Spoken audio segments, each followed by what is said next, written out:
I told my brother-in-law he's really mastered the art of showing up only when there's an inheritance involved. My husband's brother Jake hadn't visited us in 6 years. Not once. He missed our wedding because he was busy with work. Skipped the birth of our first child because he had travel plans he couldn't change. Didn't even send a card when our second was born. Every holiday invitation got the same response, maybe next year. My husband would call him monthly and get sent straight to voicemail. It hurt watching my husband make excuses for him, saying Jake was just focused on his career and didn't mean anything by it. Then last month, everything changed. My father-in-law got diagnosed with stage 4 pancreatic cancer. The doctors gave him maybe 6 months. Within 48 hours, Jake was on a plane. Suddenly, he's flying in every single weekend from across the country, bringing expensive flower arrangements, offering to help pay medical bills, sitting by the hospital bed for hours. My husband was overjoyed, crying about how this tragedy brought his brother back, but something felt off to me. Jake never actually asked how his dad was feeling. He'd show up with gifts but spend most visits asking about finances, about the house, about making sure everything's in order. During one dinner, I caught him taking photos of my father-in-law's study, including the shelf where he kept important documents. My husband thought I was being paranoid and unfair when I said Jake only came back because of the will. He got defensive, saying I was creating drama during an already difficult time, but I knew better. I've seen people like Jake before. My own uncle did the same thing to my grandmother. One afternoon, I overheard Jake on the phone in the guest room. He was talking to someone, probably his wife, saying, "Once this is over, we split everything 50-50, right? The house alone is worth at least $800K. My blood went cold. I recorded the rest of the conversation on my phone. That's when I decided to test him. I sat down with my father-in-law when Jake wasn't around and explained everything I'd noticed. He wasn't surprised. He said he'd suspected it too,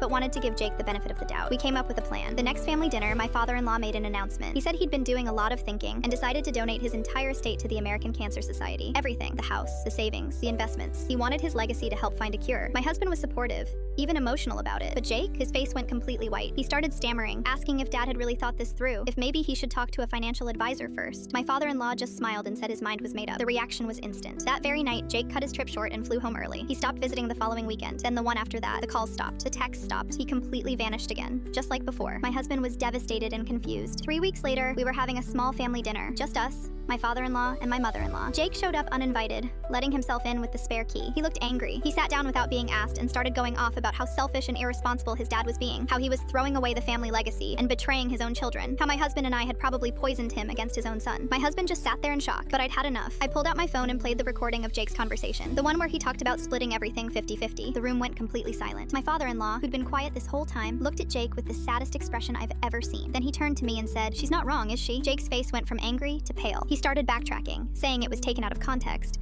that he was just joking with his wife, but nobody was buying it. My mother-in-law actually started crying. Jake grabbed his coat and left without saying another word. Didn't even look at his own father. We found out 2 days later through a family friend that Jake had already hired a lawyer to contest the will. A will that didn't even legally exist yet because my father-in-law was still very much alive. He was preparing to fight us in court over money he hadn't even been officially denied. My father-in-law called his actual lawyer the next morning, changed his real will. Jake got nothing. Everything split between my husband and various charities.